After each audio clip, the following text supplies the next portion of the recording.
We need to get this agreement before I can show you houses. Before I can show you houses, we need to just get this agreement in place. It protects both of us and it protects the sellers before we look at their homes. And so that's kind of the conversation I'd probably have with them.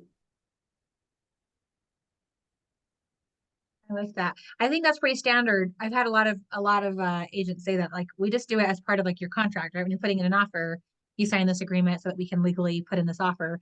Um, I'm not an agent on the agent side, so this is just the opinion of Carly. But I feel like with this now being kind of forced on you, it actually makes it an easier conversation because you can just tell your clients, hey, it used to be that we were a little more flexible on when we can get this document signed. However, they did just, pass this new settlement. I don't know if you heard about it. But one of the big changes that came from this is that we now are required to have this signed before I can like legally send you anything or represent you in any way. So if you don't mind, we'll just sign this now.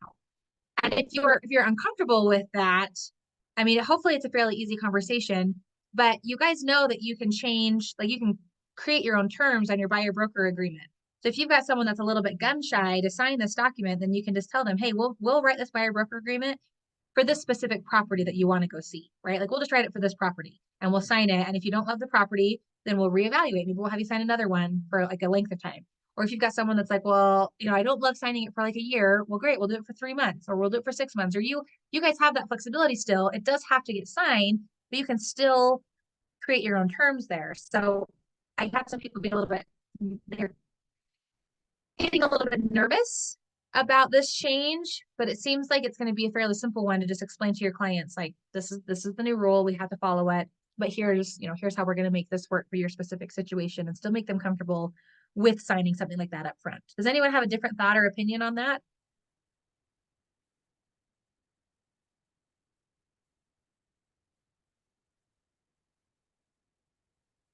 Okay, love it. If you do, feel free to unmute yourself. Um, is that what you wanted to talk about on the fact sheet, Brett? Yeah, let's jump over to the bullet points and start going through these.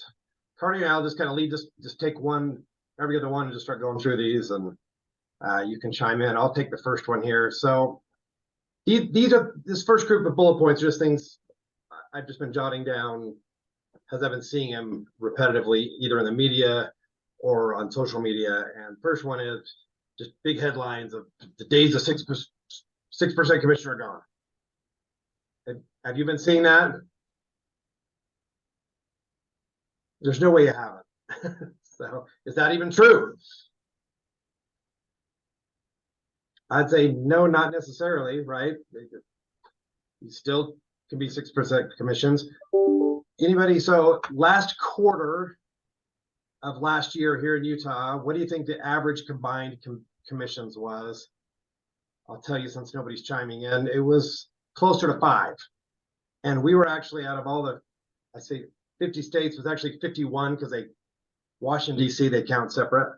Out of those areas, Utah was the 12th lowest out of all of those, as far as 16th lowest out of, so we were on the lower end already. So already 6% commissions, at least on the average, were quite a ways below that, which I thought was really interesting. So I think everybody has there's just been a lot of realtor hate going on that you've probably heard.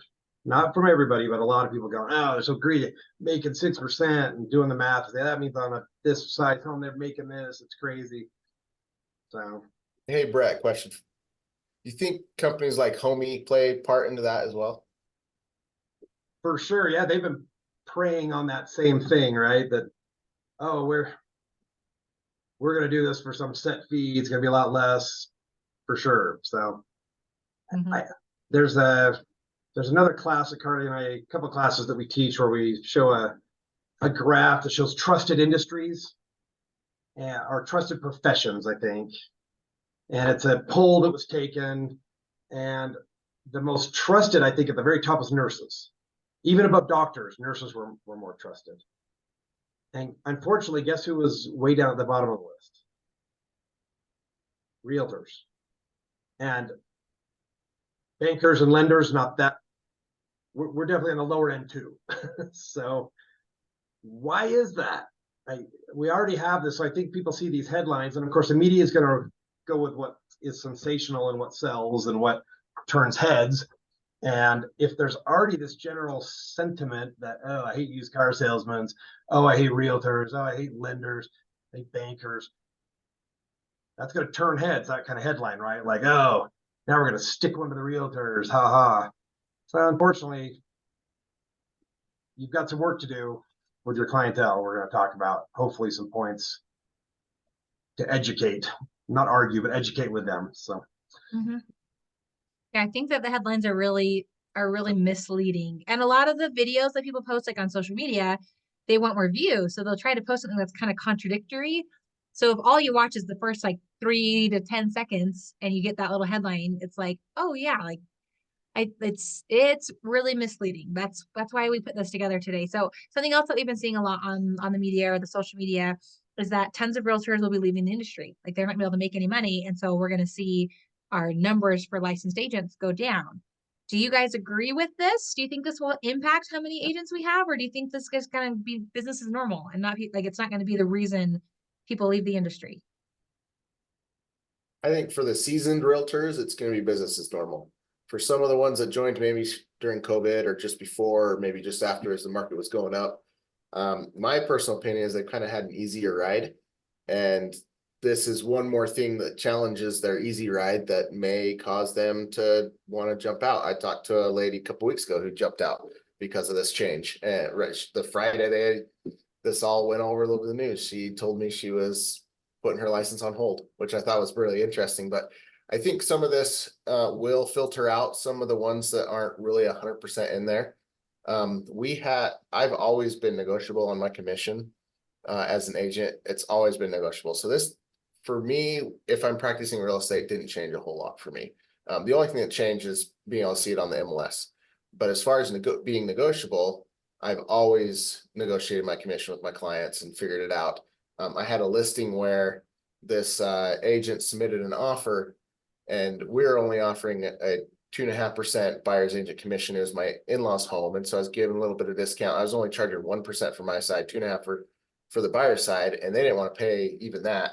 And this agent sent in an offer, and in the offer, she put a note saying she wanted the full commission, and she wanted the full 6% commission or 3% on her side, and she wouldn't even budge from that. And I presented the offer to my in-laws. I knew they weren't going to accept it because of that, but I presented it. That's my job to present the offers, and she was unwilling to go below 3%, and that cost her clients that house.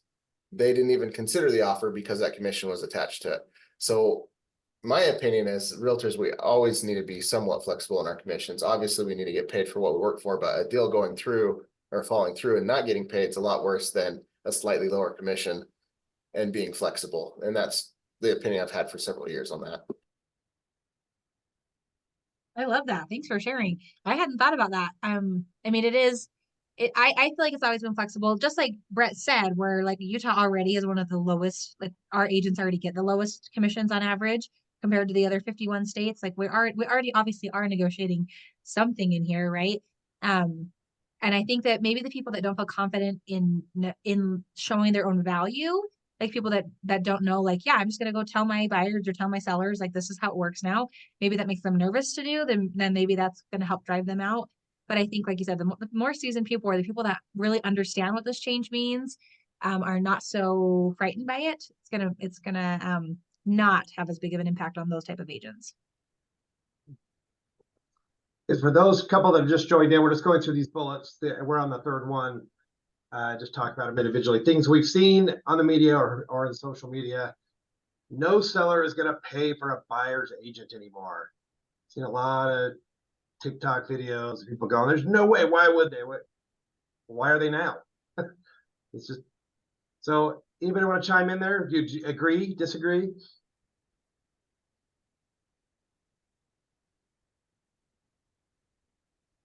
Has anybody talked to any listing, either sellers or maybe just listing agents? Maybe you guys are listing agents.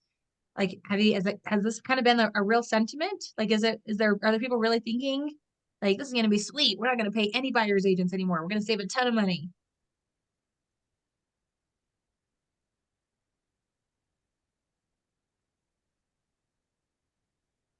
Carly and I taught a class in a brokerage last week, and we asked those in attendance that are listing agents their sentiment, and nobody was of that. Everybody was like, no, of course not. We're going to educate our client that we're trying to help sell their home, that why they want to offer something. And we're going to talk a little more about that. So let's move on to the next one. Like the one that says no buyer will pay a buyer's agent. I think that that's kind of been everyone all of a sudden just assumed that, hey, if I want to buy a home, I've got to now cover my agent's commission. And because that's some of the headlines people have been sharing is like, you're going to have to pay this. And so there's a lot of buyers that are a little bit, I think they've been a little bit scared because that's what they're thinking is they now have to come up with these extra funds. I think it just comes down to educating people, right? Like your buyer, there may be some instances where your buyer may have to pay the commission, right? If they find a home that they love and the sellers will not pay the commission and you've already got that buyer broker agreement signed, like there may be an instance where they do. Sorry, my internet's slow. But if you educate them, hey, we're still going to look at homes that will have a commission for me, right? As the buyer's agent, we're still going to find some homes that will pay this. Like we got to be totally transparent, right? Like I'm not guaranteeing that you won't have to pay anything, but it's not just like a done deal where you're going to have to pay. And if you don't have the money, you can't get representation and you can't buy a home and it spirals from there. I think this one got a blown out of proportion with people all of a sudden being like, well, I got to save extra money now for commission. I don't think we're just like immediately going to all of a sudden have buyers have to start paying agent commissions. I do have a thought on that. Sorry to keep talking. You're good. But so I've always been more flexible than some agents, partly just how I handle real estate and just my personality. But for the past, buyers or sellers have always, well, I guess buyers have always paid the buyer's agent commission. It just maybe was in the form of a little slightly higher priced house. And I've always talked about my buyers when I was going into it. In the past, it used to be you could find a for sale by owner though. And people had the assumption that they are going to get a better deal because they weren't paying agent commissions. That's not the case almost, I'd say 90-95% of the time, because people who don't use an agent when they're trying to sell their house, they're trying to get as much money as they possibly can. And so their price is going to be a little bit higher, most likely, and you're going to make up that difference that you would have paid towards an agent, but you're not going to have that protection there. And so the price has always been worked into the deal. And if there isn't a commission in there, you're going to be paying it anyway, because there's a reason there's not an agent involved. They want as much money as possible. So it's not going to really change there. How we approach it, of course, is changing. It's going to be flexible every time. But we've always been paying it. It's just a roundabout way in the loan or whatever, on the home price. It's always been accounted for somewhere. Mm-hmm. Yeah, thank you. I agree with that. Okay, the next bullet, I'll list my home myself. I've been seeing this one. I'll list my home myself. Or there's been people on TikTok advising people. It costs $329 or whatever it is to list on the MLS. Do it yourself. You can do your own open house. So why would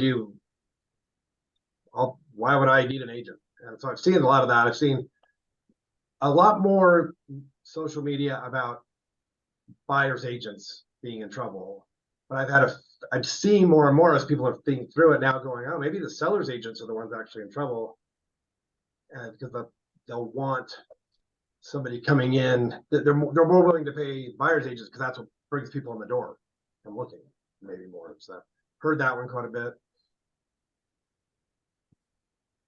Does anybody here agree with that? Do you think that as listing agents, we may see a little more pushback against people paying listing agents to help with their home? They're like, if I pay 3% commission to the buyer's agent and $300 to put my listing on the MLS, like I'll save myself, X amount of dollars. And maybe it's the listing agents that aren't going to be making any money because they want all the buyer's agents bringing people to them.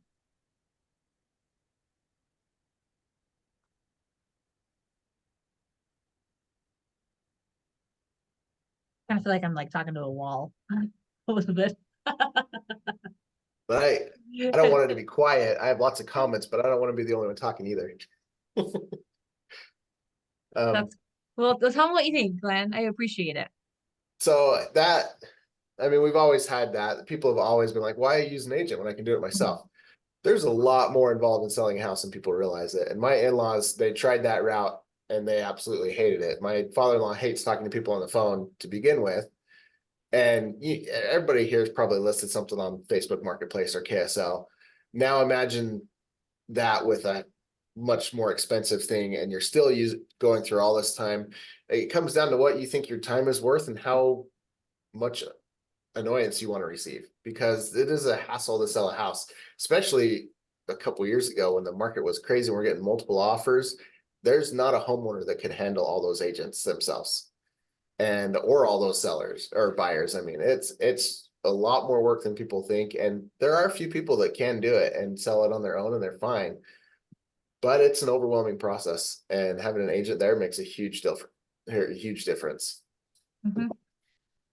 I love that. I like that analogy. I hadn't thought about that, but yeah, when you saw something on Facebook Marketplace and you're like, I'm so sick of people texting me and just being like, hey, they ask silly questions, right? Hey, what's the size of this? Or hey, would it fit here? Or hey, would you be willing to come down by this much price? And just like even filling those down with text messages or phone calls would get really would get really frustrating. I think it comes down to just being willing to show your value. Like if you're so confident, like that, this is what I bring to the table and this is why you need me, right? This is why this is worth it.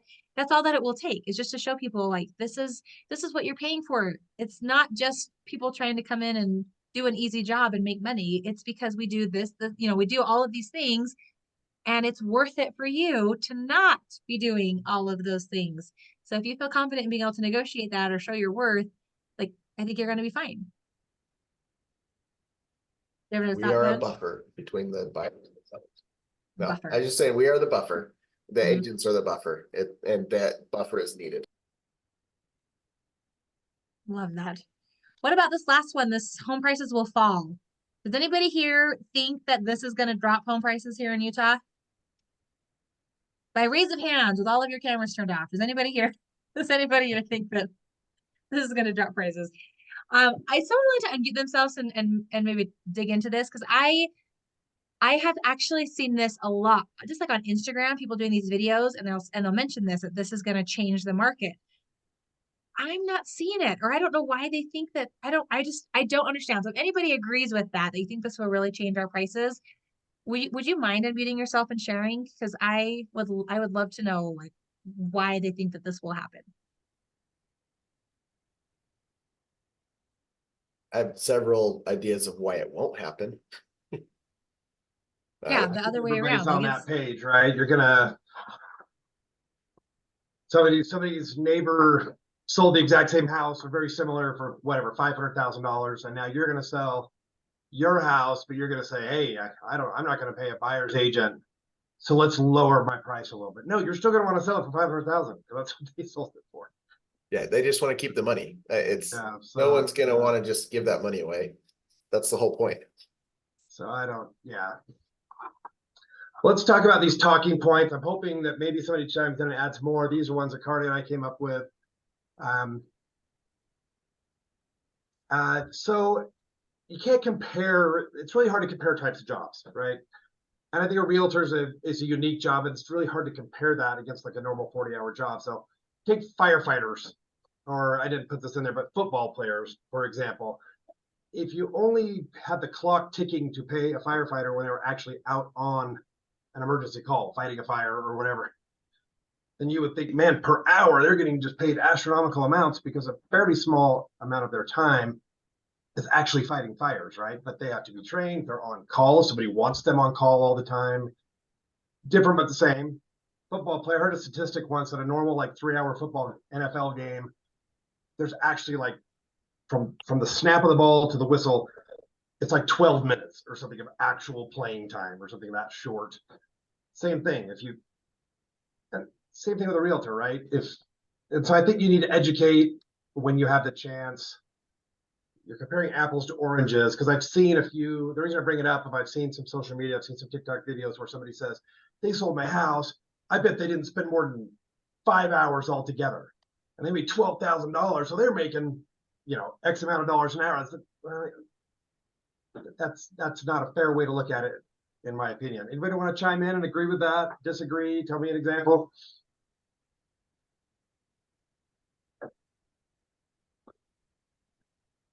I appreciate everybody's consistency. Consistency. I I love that. I have had this chat with a lot of people because the value of an agent, if you don't understand the value of an agent, then you just don't understand it, right?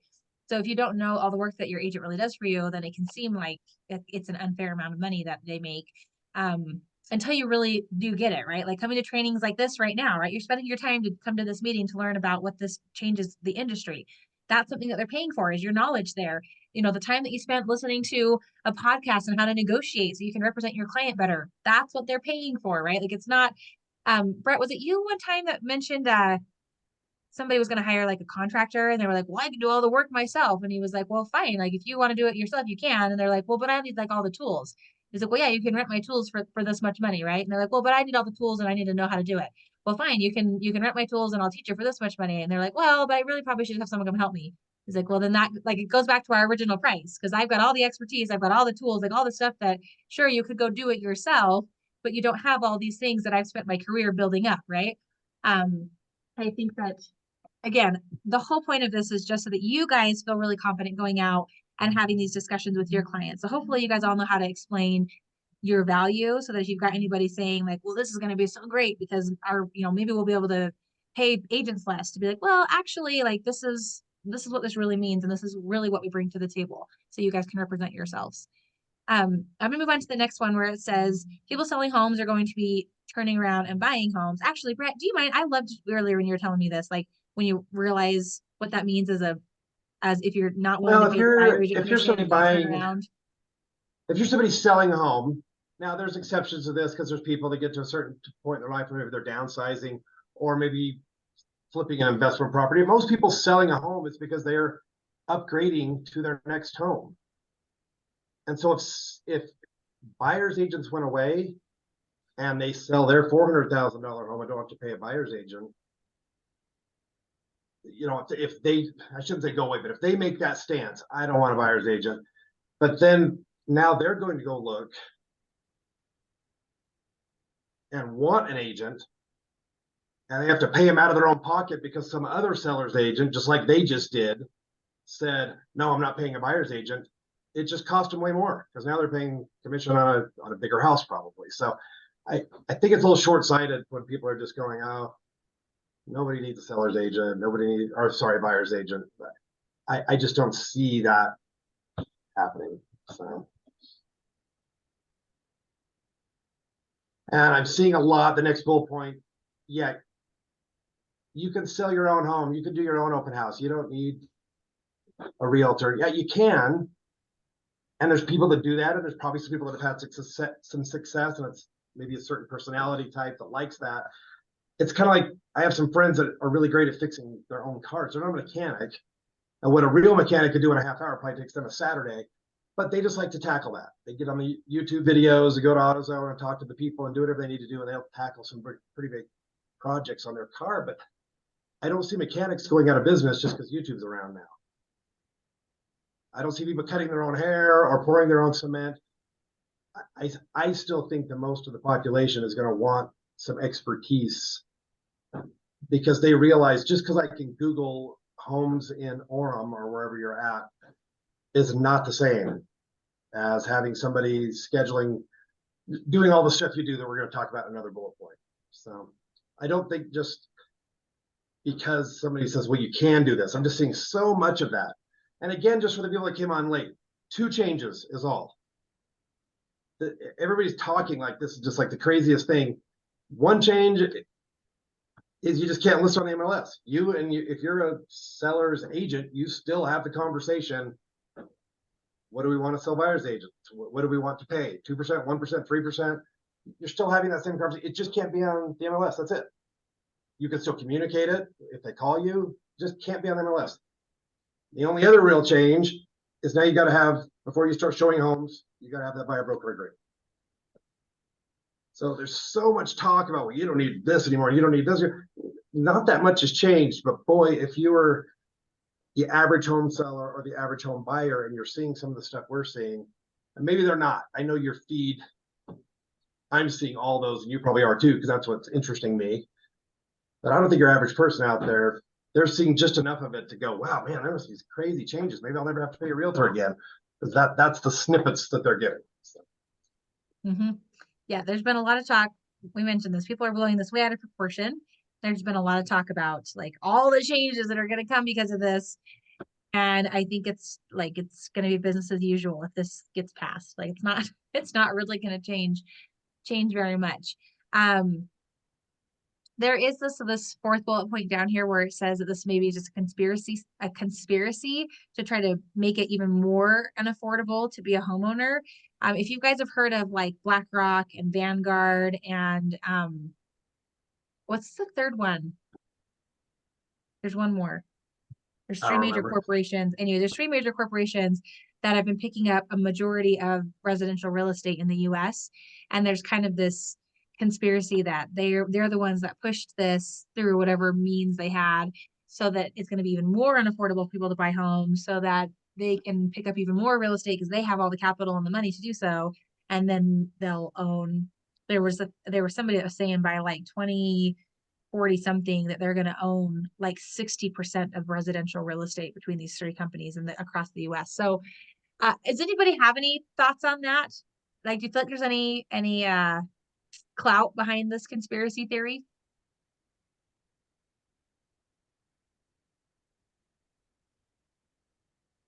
I don't really, I mean, maybe there is. I don't Even really if you know. don't believe in the conspiracy theory, I do think most people are going, people my age anyway, are going, man, how are my kids going to afford a home? And especially if you buy into all this and go, man, now my kids not only have to be able to afford a payment and a down payment, now they got to figure out a way to pay an agent 2 or 3% or whatever that is. Like that's another several $1,000s out of the pocket. They were already far away, and this just pushed it further away. So. Well, and because I actually appreciate you pointing that out because I think because that's kind of the common belief. People are like Brett mentioned, people are getting like these snippets of the headlines and they're kind of going, oh, this must be what this change means. And they're not really understanding. I think that there are some people that will be holding themselves back from being a homeowner because they think they know what this change really means and they don't. And so instead of going like, oh, I'm going to talk to my agent, I'm going to move forward, we might see some people that heard the wrong headline and now we're like, oh gosh, I don't think I can buy a house, not understanding that really nothing changed, right? So I think it's kind of our duty to educate the people around us and make sure they understand, like, hey, if you want to be a homeowner, it's still totally realistic. We can still like I just think that there's a lot of people that have been frightened a little bit by all of the media around this. And if they've listened to it, we've had some people be like, what NAR settlement, right? Like it kind of depends on if you're paying attention or not. But people that are thinking about buying a home or thinking about helping their kids buy a home, if they've read into the headlines, they may go, oh man, we're never going to get into a home now.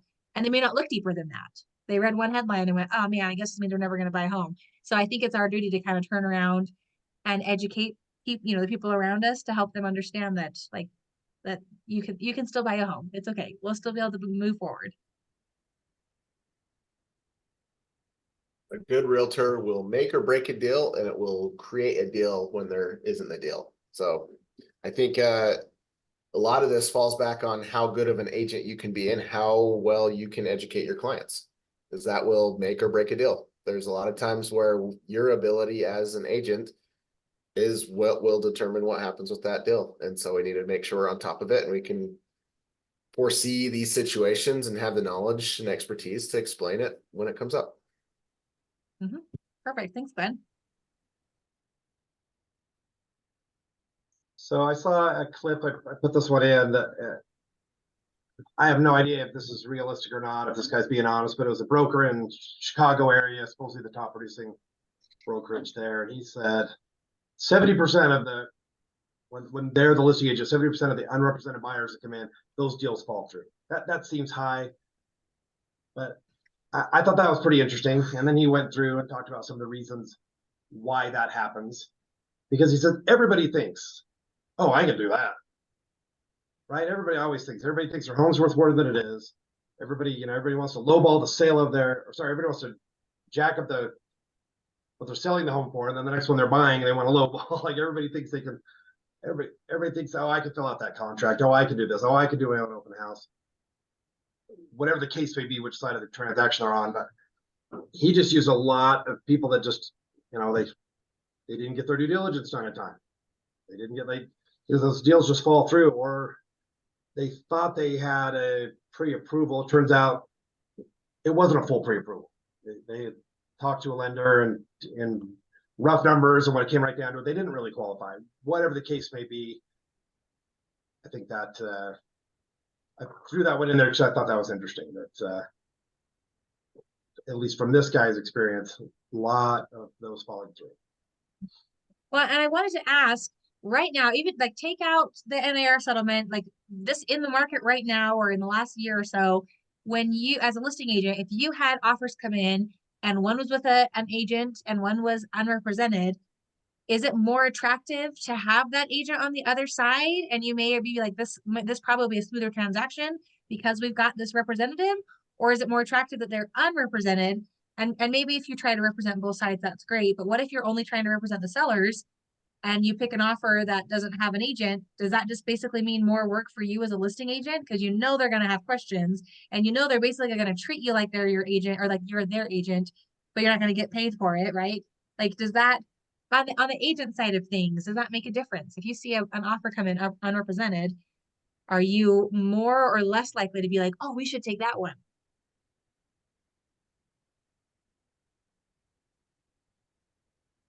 You know, that's a great question. Carly, You can hear me. Oh yeah, sorry. We'll go Tanya first and then Cassie. Yeah, important question. And I've had many, many listings where I've had unrepresented buyers, and I would prefer they have an agent unless they'll let me represent them. I do not like unrepresented buyers because they don't know what they're doing. And I agree with Brett's statement. I think more of them fall apart. So unless they're committed to letting me help them, I would rather them go find an agent than give me an unrepresented offer. And so when we're getting these listings, we need to help the sellers understand that with that commission that we're offering to a buyer's agent, we're actually ensuring to get a more solid buyer that's been pre-qualified, that has the steps, will be able to finish the game. And that's so important than having their home go under contract and back off, and under contract again and back active. So I think educating the seller as to the value of what the buyer's agent really is doing is important for sellers agents to take that step. And as a buyer's agent, I think it's important for you to explain to your buyers the value that you have, and that, you know, without you, the legal representation is not there. It's not safe legally. You're going to help protect them through the inspection, the appraisal, the whole game.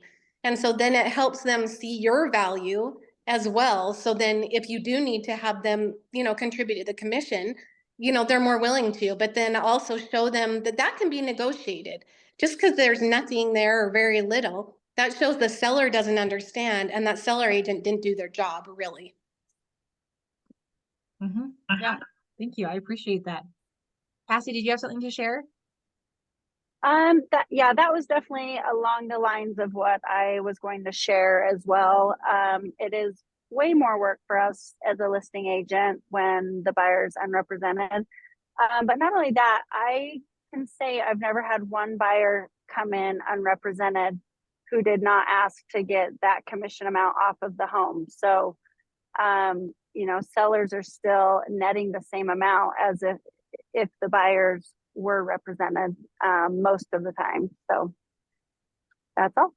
Yeah, I hadn't thought about that. There's more work. Then there is more work for that agent if they're truly unrepresented and they're wanting that money to go in their pocket. And that's where sellers need to realize they're going to pay it one way or another. It's just, do they want a smooth deal and it will close good or not?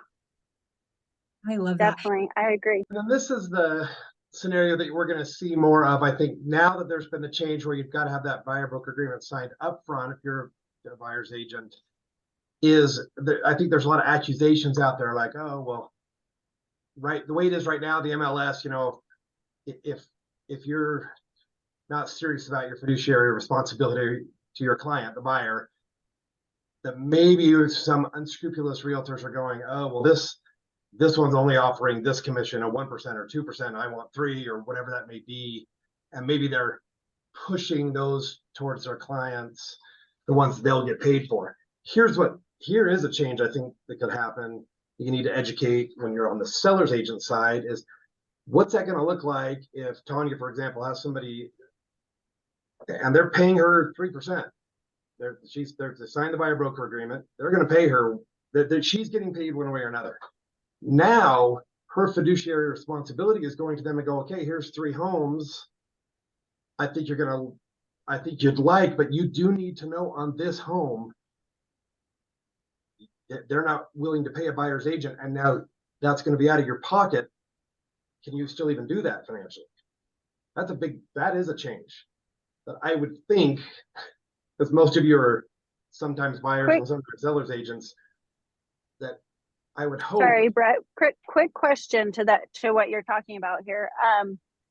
So because it can't be advertised on the MLS, are we now as agents, when we're scheduling the showing, supposed to ask what percentage the seller is willing to pay, or at what point does that come in? Yeah, you're going to just be making phone calls, I would assume. That's at least the general, everybody I've been talking to. It's convenient, nice right now, because you can look really quick, and then you're just going to have to call all those listing agents. Because how could you go and tell your clients, hey, let's go look at these 5 homes, or whatever the case may be, if you haven't done that research for them? And if they're looking at $600,000 homes and they're paying you, sorry, I can't do the math in my head on this, but that's 18 grand. What if they just do not have that 18 grand? You need to be doing that research and letting them know that this house out of your pocket, cash up front, is 18,000 more because they're not willing to pay a buyer's agent. So yeah, I think you're going to have to make all those calls. Would anybody disagree with that?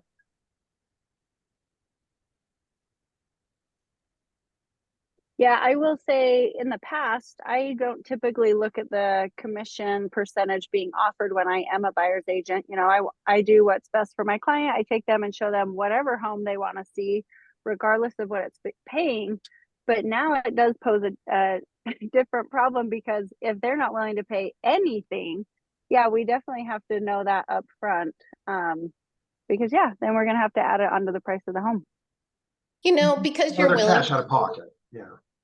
because you're willing to show them any home, that means you're a great agent. However, with this change, you're really going to have to look at it now. Putting your client's needs first really is looking at that commission that is being offered, because they either have to really lowball the price, so then it compensates for your commission, because don't settle on your buyer broker agreement, still have that on there. So either way, they lower the price or you negotiate to get that paid. Thanks for better articulating that, because yeah, I think that is a shift right now. I believe as a buyer's agent, of information that's way more pertinent to them, where everybody is going to, for sure, before you're showing houses, have to have a signed buyer broker agreement with your commission set up.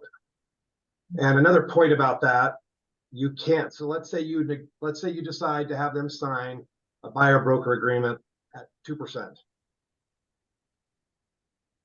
If they decide they love a house and the seller's paying 3%, you can't go back and change it. You can go the other way. You can go down, but you can't go up. Just FYI. Yep, good point, Brett. So always put 3%, because you could always change it before closing it with the commission, escrow agreement if needed, but you can't go up, like Brett was saying. So always put 3%. Know your value. If you ever need help with knowing your value, I'd love to pound it into you, because it makes a difference. So put the 3%, and if you need to go down later at closing, then you can. And you can use Brett's exact reason, or his scenario where they're offering 3%. But if you put 2, you can use that as why with your buyer that you put 3%. Yeah, I love that. Thanks for pointing that out. I'm glad that you brought that up, Rex. I was gonna say that, like, make sure that you go with max, because just in case, right? Always go down. Yeah, you can change it Do later. you mind if You I can take the say last point there, Carly? Is there what? Do you mind if I take the last bullet here? Oh yeah, no, take it. You're good. So, and this is what Tanya was talking about. I know you all know, just about your value, because there's value in a good negotiator. So many, and I've been watching an embarrassing amount over the last, whatever it's been, week or two, amount of TikTok videos, and about 90% of them coming up, because I've watched so many, are all about this. And a lot of experienced, good realtors, they're being honest, and it's making some people mad, but they're going, I'm a great negotiator. I'm going to eat you alive. You think you're saving a little bit of money because you don't have a buyer's agent. I love that because I'm way better than you at this. This is what I do for a living. I negotiate. Yeah, I'm gonna And then negotiate the crap out of you. There's value of somebody that understands the contract and all the dates and all the importance of the safeguards for the consumer there, filled out correctly. There's value in someone that has all these relationships. So I'll do a plug for lenders, of course, as I'm a lender. You want an agent that goes, I have a lender I've worked with. I know they're going to answer their phone Sunday night. They're going to get it closed before settlement deadline. You're going to have approval way early. You're not going to be stressing. They're going to explain things. I have a home inspector that doesn't miss stuff that I trust implicitly. I think is awesome. I know title companies that I love. They're going to close on time. Their closings go well. They explain things well. I know warranty companies that I trust and like. I'm going to buy you a warranty if you do that. And you're going to be taking care of that first year in your home. I have contractors that I know and have used over years and years that don't overpromise. And I know if they say they can get this issue fixed before settlement, they can do it. And on and on and on. That is a lot of value that your average person doesn't have. And there are deals, they're rare, that everything's just easy. They've got perfect credit and a bunch of money down and the house is perfect and everybody meets their deadlines and the appraisal comes in where it needs to. But wouldn't everybody agree with a nod of head, those are the more rare deals? And so you just don't know, as your average person thinking I can either buy or sell a home on my own, what it is that's going to come up that's going to just be some catastrophe, because your neighbor may have sold theirs and it went fine. But I think that's more the rarity. Anybody have any fun stories? Because I could bore you with a few of people that probably aren't thinking they're ever going to try to list their home by themselves or buy a home by themselves without a realtor. So I have a funny story to share, and this will help with both buyer and seller see the value. So I had a listing and I had multiple offers come in. One came in 100,000 low. Okay. The other one was about 5,000 low, and the other one was pretty close as well, but they wouldn't be able to close for a long time. So we were going to accept the second offer. It was the best one. Well, the first offer, he called me back and said, "Hey, wait, why didn't you accept my offer?" And I said, "Well, it's 100,000 low." He's like, wait, I want to negotiate. And this is where you guys make your strong offer up front and then negotiate. Because I told him, hey, we're going to accept this other offer. And he said, no, my clients want this home. They'll do anything. I said, really? Anything, huh? Okay, that's fantastic. But I'm getting on a plane, so can you write the offer up? Rule number 1, don't ask another agent to write your offer up. So I did. I wrote the offer up for him to send to his clients. And my clients had 45 days to move out free rent. And it was 100,000 over, with 20,000 earnest money being non-refundable. So the point being, if you don't have a good agent on both sides, whether you're a buyer or a seller, like Brett said, I mean, some people out there would be like, great, I'll eat them up. So you need to have that representation. And I share that story because later the agent was like, when we closed, wait, they're ready to move in. And I was like, you got 45 days, buddy. They have 45 days to move out now. And it's because he didn't represent his clients well. And so your negotiation is so important, whether you're representing the buyer or the seller, and you just need to feel confident and share that, because that is key in keeping them legally safe, saving them money, and they will come out ahead every time, I promise you. Great point. Well articulated.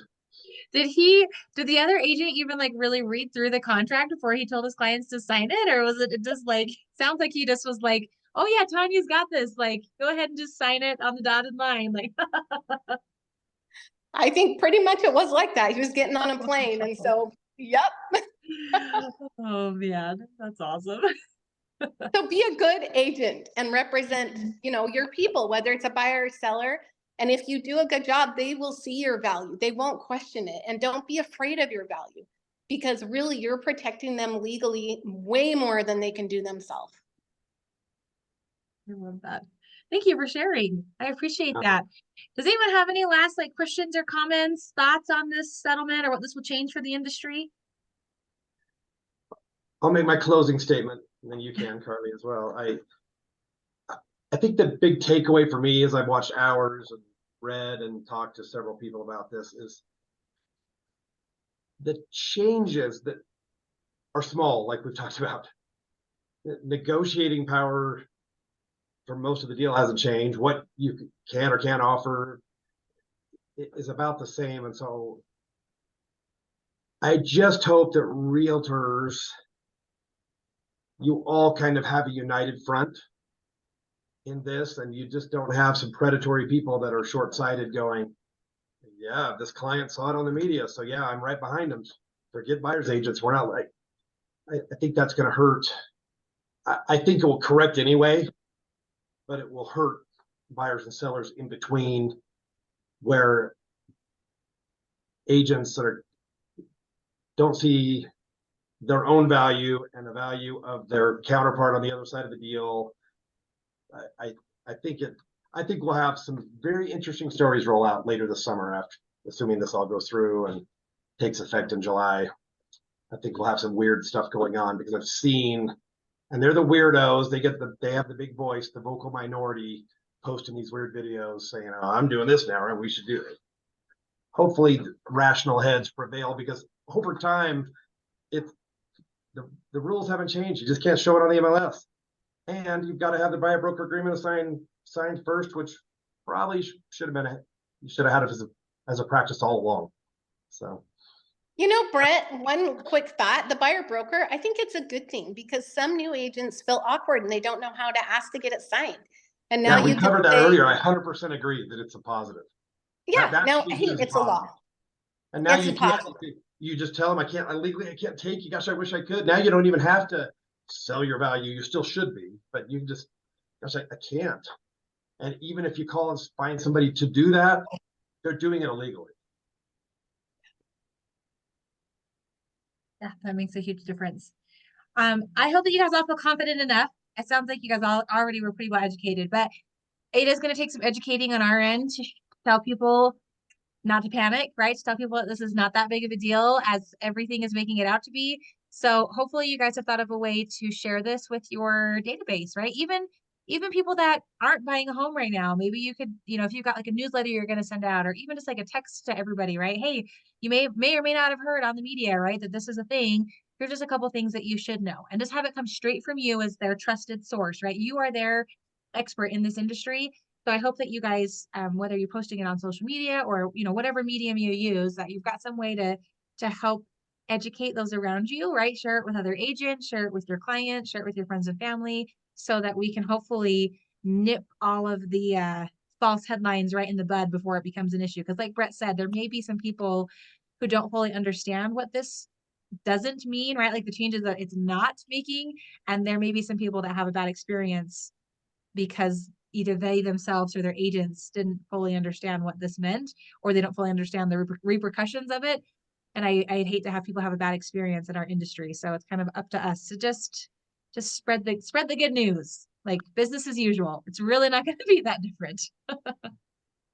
Yeah, I mean, one last thing before we sign off, I would say, make sure your team, meaning your banker, your lender, your title company, all those people you have relationships with, are all on that same page and have your back. Even if your team isn't me or Carly or Glenn, that's okay.